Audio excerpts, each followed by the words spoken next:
Ça, j'aimerais vous dire la vérité. Chaque fois que je prie beaucoup, après avoir beaucoup prié, j'ai envie d'aller voir ma femme et lui donner un bisou. C'est bizarre. Quand ça avait commencé et que je venais de me marier, je me dis, mais ça c'est quoi? C'est que quand je prie beaucoup, quand je ressens trop l'amour pour Dieu, et puis je commence à beaucoup aimer ma femme. En soi, c'est ça la vérité, mon frère. Lorsque tu as la révélation de Dieu, va te donner la révélation des hommes. Lorsque tu as la révélation de Dieu, tu vas comprendre la place des hommes dans ta vie. Certains même sont mariés, mais sont ennemis à leur femme. Certains sont mariés, ennemis à leur mari. Alors que le premier ami que Dieu te donne, c'est ta femme, c'est ton mari. Et si vous êtes fiancé, vous n'arrivez pas à être des amis. Ne vous mariez pas. Ne vous mariez pas. On épouse ses amis. On épouse son ami. On épouse son ami. On épouse son ami. On épouse son ami. Et la Bible dit dans Matthieu 18, verset 19, je vous dis encore que si deux d'entre vous s'accordent sur la terre pour demander une chose quelconque, elle leur sera accordée par mon Père qui est dans les cieux. Car là où deux ou trois sont assemblés à mon nom, je suis au milieu d'eux. Je suis au milieu d'eux. Quand tu pries avec ta femme, il est là. Quand tu pries avec tes enfants, il est là. Quand vous priez à l'intercession à deux, il est là. Quand vous êtes à deux, il est là. Et là, l'unité donne la vitesse à la prière. L'unité donne la puissance à la prière. J'aimerais te dire, quand tu pries seul, tu es puissant. Mais quand tu pries avec deux personnes, vous avez plus de puissance. Quand tu pries seul, tu jeûnes seul, tu es puissant. Mais quand tu jeûnes avec quelqu'un, tu as plus de puissance. Je t'assure, tu dois trouver des partenaires de prière. Tu dois trouver des hommes avec lesquels tu t'accordes. Dis, viens, on va prier pour tel problème. Lorsque je demande une chose et qu'elle n'arrive pas, je dis à ma femme, viens, on va prier. Et j'associe les enfants. Je viens de découvrir que s'il y a des hommes de foi sur la terre, ce sont les enfants. Ce sont les enfants. J'avais besoin d'acheter une maison, mes frères, et je n'avais rien. Et puis je l'ai demandé à Dieu. Et Dieu m'a dit, va chercher tes enfants. Dis-leur, demandons cette maison. Et tu sais, quand un enfant demande une maison, il n'a que faire de ton compte en banque. Il n'a que faire du prix de la maison. Il demande seulement la maison comme on demande un jouet. Et dit, Père, donne à papa l'argent pour acheter cette maison. Et Dieu a donné. Pourquoi? Parce qu'ils ont demandé comme des enfants. Et Dieu honore la foi des enfants. Trouvez des hommes avec lesquels vous priez. Ne soyez pas toujours là en train de causer avec les gens. Ayez des gens avec qui vous priez, avec lesquels vous priez. Vous vous tenez devant Dieu. Et j'encourage tous les mariés. Priez avec vos femmes, priez avec vos maris. Le diable n'aime pas le culte familial. Il n'aime pas que les femmes prient avec leurs maris et que les maris prient avec leurs femmes. Il n'aime pas que les familles prient ensemble. L'un des combats que tu remarqueras, mon frère, c'est prier avec ta femme, c'est difficile. Prier avec tes enfants, c'est difficile. Pourquoi? Il aimerait que nos familles puissent regarder les films ensemble, regarder la télé ensemble, que nous puissions manger ensemble, causer ensemble, mais jamais prier ensemble. Avez-vous un culte familial? Quel est le jour où toi et tes enfants vous priez ensemble? Quel est le jour où toi et ton mari vous priez ensemble? Quel est le jour où toi et ta femme vous priez ensemble? Quand est-ce que tu apprends à tes enfants à prier? Quand est-ce que tu apprends à ta femme à prier? Quand est-ce que tu apprends à ton mari à prier? Quand est-ce que tes enfants te voient t'agenouiller et parler à Dieu? La prière devient puissante lorsque nous prions à deux. Dieu t'exauce quand tu pries seul, mais Dieu t'exauce davantage quand tu pries dans l'unité. L'un des avantages de l'unité, c'est que lorsque tu deviens faible, tu as quelqu'un à ta disposition pour te relever. As-tu quelqu'un dans ta vie qui te garde vivant? Qui veille sur ta doctrine? Qui veille sur ta foi? Qui veille sur ta vie de prière? Qui veille sur ton onction? Qui veille sur ce que tu es? Est-ce que tu as quelqu'un qui te garde au chaud? Et quand tu commences à te refroidir dans la prière, te refroidir dans la méditation de la parole, tu commences même à te refroidir dans tes projets, dans ton rêve, dans ton aspiration qui peut te dire, mais je trouve que tu commences à te relâcher, je trouve que tu commences à abandonner. Est-ce que tu as un tel homme? L'avantage de l'unité, mes frères et sœurs, c'est que tu peux être chauffé dans le froid. C'est-à-dire que tu ne vas pas mourir alors que tout le monde meurt parce que tu as quelqu'un. La Bible dit que s'ils luttent contre quelqu'un, et s'ils sont à deux, ils résisteront. Ils résisteront, c'est-à-dire que l'unité nous donne la capacité de vaincre dans le combat et de résister contre quelque chose qui pouvait te dominer. J'avais un secret lorsque je m'étais converti. Lorsque je voulais abandonner un péché, je le disais à un frère.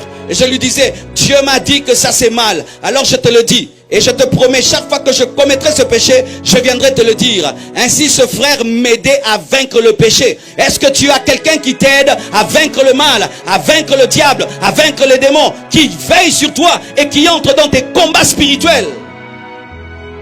Est-ce que tu as quelqu'un qui te dit, donne-moi ta requête, je vais aller en prière pour ça? Est-ce que tu as quelqu'un qui te dit, donne-moi ta requête, je vais aller à la veiller pour toi? Est-ce que tu as quelqu'un qui te dit, je suis entré sans te dire dans un jeûne de 3 jours et le Seigneur m'a dit ceci sur ta vie? Est-ce que tu as une telle personne? Lorsque tu luttes, est-ce que tu luttes seul ou bien tu as quelqu'un? Aujourd'hui, je suis venu vous poser des questions. Est-ce que vous avez des hommes dans vos vies? Nous sommes aujourd'hui dans un monde connecté. Nous avons 1 million d'abonnés, 10 000 amis, mais aucun ami véritable. C'est ça le monde actuel. Nous avons des amis que nous ne connaissons pas. Nous avons des amis qui ne sont que des photos, mais nous n'avons personne physiquement. Avez-vous quelqu'un? As-tu quelqu'un dans ta vie? Est-ce que tu as quelqu'un dans ta vie? Est-ce que tu bénéficies de la force de quelqu'un? Lorsqu'un fil n'est pas résistant, qu'est-ce qu'on fait? On ajoute un autre fil, et puis un autre fil. Et le premier fil qui n'arrivait pas à porter un poids arrive parce qu'il bénéficie de la force de quelqu'un. Est-ce que tu bénéficies de la sagesse de quelqu'un? Est-ce que tu bénéficies de l'onction de quelqu'un? Est-ce que tu bénéficies des relations de quelqu'un? Est-ce que tu bénéficies de quelqu'un? Sinon tu es un homme pauvre. Tu es pauvre. Tu es pauvre. Même si tu as l'argent, tu pouvais avoir plus que ça. Tu pouvais être plus que ce que tu es. Si tu respectais la place des hommes dans ta vie, tu n'as jamais vu Dieu. Mais je t'assure, quand Dieu veut apparaître un homme, il envoie un homme. Quand Dieu a voulu sauver le monde, il a envoyé un homme, Jésus. Mais il y a des gens ici qui méprisent les hommes. Moi, c'est Dieu. C'est Dieu. C'est Dieu. Oui, la croix avait un bois vertical, mais aussi un bois horizontal. Le bois vertical, c'est ta relation avec Dieu. Mais horizontal, c'est avec le brigand.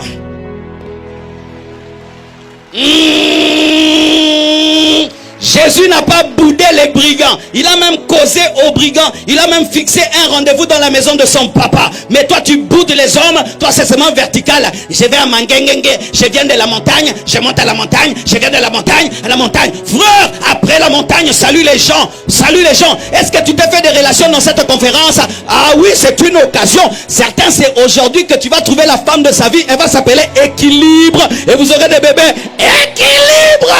Je commence à prêcher. Alléluia.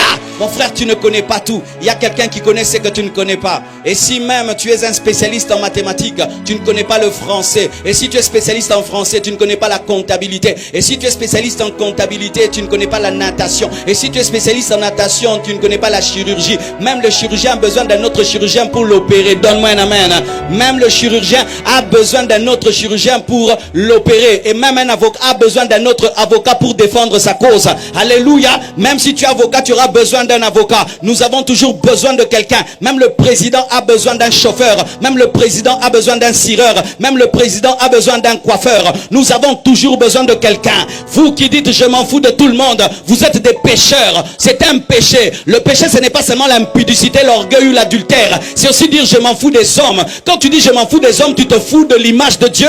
Alléluia, tu te fous de l'image de Dieu. C'est comme si tu dis pasteur Marcelo, je t'aime, mais j'insulte ta photo. Si je te trouve devant ma photo, tu es en train de l'insulter. Tu m'as insulté. Et lorsque tu insultes un homme, tu méprises un homme, tu as méprisé et insulté son créateur. Apprenez à respecter les hommes. Apprenez à respecter les hommes. La présence de Dieu nous apprend à respecter les hommes. Et lorsque Jonathan a compris Dieu, il a compris David. Il a compris Dieu, il a compris David que ce n'était pas seulement un berger, mais c'était aussi le futur roi. Lorsque tu es dans la présence de Dieu, il va te révéler la destinée des hommes dans ta vie et ta destinée par les hommes. Ainsi tu comprendras que tel est important, tel est important, tel aussi est important. Jésus, avant de choisir ses disciples, passait du temps dans la présence de Dieu. Donne-moi un amen. S'il y a un homme qui pouvait venir sur la terre et dire je n'ai besoin de personne, c'est Jésus. Il pouvait dire je vais faire un ministère moi-même je vais prêcher, moi-même je vais tout faire. Mais Jésus, le Fils de Dieu, va choisir des apôtres. Et en plus, quel genre d'apôtres? Des hommes remplis des défauts. Des défauts, tu vois vraiment des défauts. Un Pierre dans ton église va tuer l'église. Vraiment un Judas, vraiment il te tue le même jour. Mais Jésus choisit Judas. Il avait même besoin de quelqu'un pour le crucifier. Car le sauveur ne peut se crucifier lui-même, sinon c'est un suicidé. Et un suicidé ne peut ressusciter. Il faut donc que quelqu'un te vende. Il avait même besoin de Judas pour être vendu. Tu as besoin de quelqu'un. Tu as besoin de quelqu'un. Tu as besoin de quelqu'un. Tu as besoin de quelqu'un. Regarde ton voisin, dis-lui, tu as besoin de moi. Oh, regarde-lui bien. Tu as besoin de moi. Dis-lui, tu as besoin de moi. Le voisin de gauche, tu as besoin de moi. Le voisin de droite, tu as besoin de moi. Maintenant, dis, j'ai besoin de toi. Change maintenant. Dis, j'ai besoin de toi. Dis, j'ai besoin de toi. Oh, dis, j'ai besoin de toi. Et si tu as un problème avec lui, dis aussi, Limbi Sangaï. Alléluia. Donne-moi un amen. Oh, Rabo Shandalaba Seketerebosha. Les apôtres, l'église primitive, persévéraient dans l'unité, persévéraient dans la communion. Et cette communion a engendré la puissance, les signes, les prodiges et les miracles. Le Seigneur m'a dit aujourd'hui de dire à quelqu'un que l'isolement c'est de la vanité. L'isolement c'est de la vanité. Un homme seul est vaniteux. C'est impossible que tu sois un homme seul sur la terre sans être orgueilleux. Tous les hommes seuls sur la terre sont des orgueilleux. C'est écrit dans la parole. Ecclésiaste 4 verset 8. Tel homme est seul et sans personne qui lui tienne de près. Il n'a ni fils ni frère. Et pourtant son travail n'a point de fin. Et ses yeux ne sont jamais rassasiés de richesses. Frères et sœurs, quand tu es seul, tu travailles beaucoup. Ce que tu gagnes, ce sera pour qui? Quand tu es seul, tu bosses dur. Mais après, quand tu mourras, ce sera pour qui? Quand tu es seul et tu es heureux, si tu ne partages pas ton bonheur, tu ne seras jamais heureux. J'ai remarqué que le bonheur devient bonheur seulement quand il est partagé. J'aimerais parler à tous ceux qui sont ici, qui se glorifient de leur solitude. Tu es vaniteux. Tu es dans le vent. Quand tu finiras ce que tu fais, tu n'auras aucun successeur. Quand tu finiras ce que tu fais, même des étrangers viendront prendre ce qui est à toi. Tu n'as pas d'amis. Tu ne veux pas d'enfants. Tu ne veux rien du tout. Et il y a comme ça des hommes aujourd'hui. Une civilisation de solitude, alors que l'homme est un animal social. Et ce qui est même pire, c'est que même dans l'église, nous commençons à avoir des versets pour être seuls. Nous commençons à avoir des versets pour être seuls. Alors que le Fils de Dieu, Jésus-Christ de Nazareth, pouvait permettre à Jean de dormir sur sa poitrine. Mais il y a des gens qui disent, pire. C'est un mauvais mot en lingala. Mais tout homme doit avoir un meilleur ami. Même Jésus avait le disciple préféré. Même Jésus avait un disciple préféré et ce n'était pas l'injustice. Toi, tu n'as aucun humain sur la terre préféré. Tu n'en as pas. Tu n'as personne sur la terre que tu peux dire vraiment parmi les créatures que Dieu a créées. Il y a celui-ci qui est mon ami, mon meilleur. Il y en a qui se glorifient. Moi, je n'en ai pas. Je n'en ai pas. Je n'en ai pas. Vanité. Il te manque une case dans la vie. Je suis venu te dire qu'il te manque une case dans la vie. Tu n'as pas de meilleur ami. Tu n'as personne. Tu n'as que des connaissances et des camarades. Tu n'as personne au vrai sens du terme qui peut entrer dans ton combat. Est-ce que tu as quelqu'un qui, si tu es malade à 2h du matin, va venir? Est-ce que tu as quelqu'un qui peut aller vider son compte en banque pour résoudre ton problème? Est-ce que tu as quelqu'un qui peut jeûner jusqu'à maigrir pour que ton problème soit résolu? Tu n'en as pas. Je suis venu aujourd'hui vous révéler votre pauvreté. Votre pauvreté. pauvreté humaine, relationnelle. Vous ne tissez pas les relations. Seulement rikibibibi, rikimbibimbi, rindindindimbi, rindimbi, lukape baninga, pruzutukubu. Jésus, le Fils de Dieu, avait des amis. Il a même appelé Judas, mon ami. Toi, tu n'en as pas. C'est pourquoi tu as ta vitesse de 30 km à l'heure. Et tu sais, quand tu as 30 km à l'heure, tu vas plus vite que les vélos. Mais tu pouvais rouler comme une Ferrari. Ce n'est pas parce que tu vas vite que tu as ta vitesse. Il y a quelqu'un qui peut te pousser et t'amener encore plus loin. Ce n'est pas parce que tu as tout. Tu peux avoir plus. Jésus, lorsqu'il envoie ses disciples, il les envoie 2 à 2. Il pouvait les dire, allez tout seul. Pourquoi il les envoie 2 à 2? Parce que sur le chemin, l'un peut tomber, l'autre le relève. L'un peut être découragé, l'autre le relève. L'un peut être tenté, l'autre le relève. Jésus a envoyé 2 à 2. Même Samson, lorsqu'il a voulu brûler les champs des Philistins, il a pris des renards 2 à 2. Où est l'autre dans ta vie? Où est-il, l'autre? Où est l'autre? Où est l'autre? Où est l'autre? Vous savez, l'incapacité de garder des relations révèle souvent notre immaturité. L'incapacité de commencer une amitié et de la garder de sorte que même ton ami devient l'oncle de tes enfants est une maladie.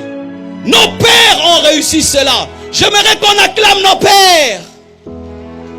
Acclamons nos papas. Papa, je t'acclame.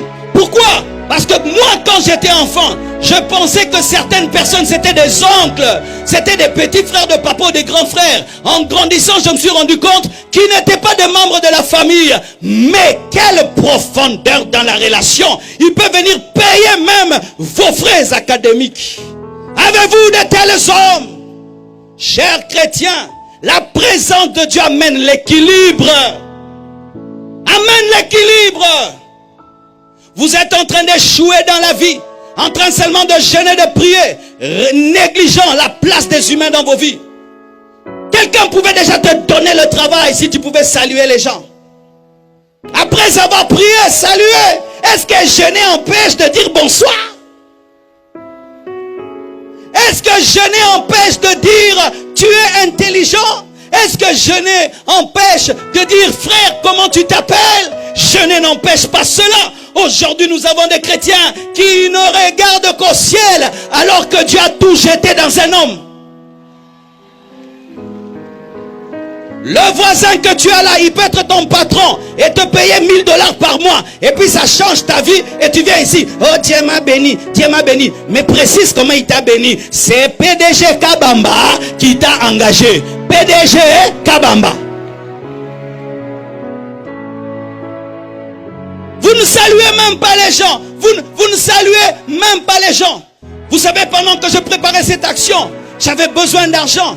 Et le Seigneur m'a dit seulement de saluer quelqu'un. Rien demandé, j'ai seulement salué. Et Dieu a ordonné à cette personne de me donner la moitié de tout ce qu'il fallait pour cette action. Un bonjour. Bonjour frère. Salut le voisin, salut le voisin. Salut la voisine. Des gens qui viennent dans une même église qui ne se saluent pas. Des gens qui viennent dans une même église qui se boudent. Ça c'est démoniaque. Ça c'est satanique. Ça c'est démoniaque. Ils sont dans le même département. Ils ne se saluent pas. Oh, gloire à Jésus. Gloire à Jésus. Gloire à Jésus. Même le mariage commence par bonjour, n'est-ce pas? Bonjour ma soeur. Et puis tu introduis, n'est-ce pas? En français. Moi je ne m'occupe de personne. C'est pourquoi tu es pauvre. C'est pourquoi tu n'as rien. C'est pourquoi tu ne vas nulle part. C'est pourquoi tu n'es rien. Tout homme est le produit d'un homme. Tout homme est le produit d'un homme.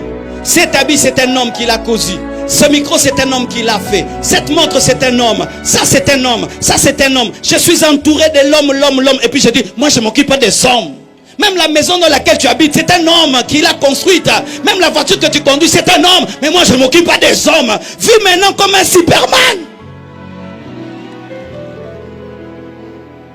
Et vous venez à l'église, Seigneur bénis-moi, Seigneur bénis-moi. Et tu viens à l'église, là où Dieu te bénira. Tu es là, tu ne causes avec personne. Tu boudes tout le monde. Tu boudes et les pasteurs, et les protocolaires, et les musiciens. Tu boudes tout le monde. Et quand on dit amen, tu rentres en boudant.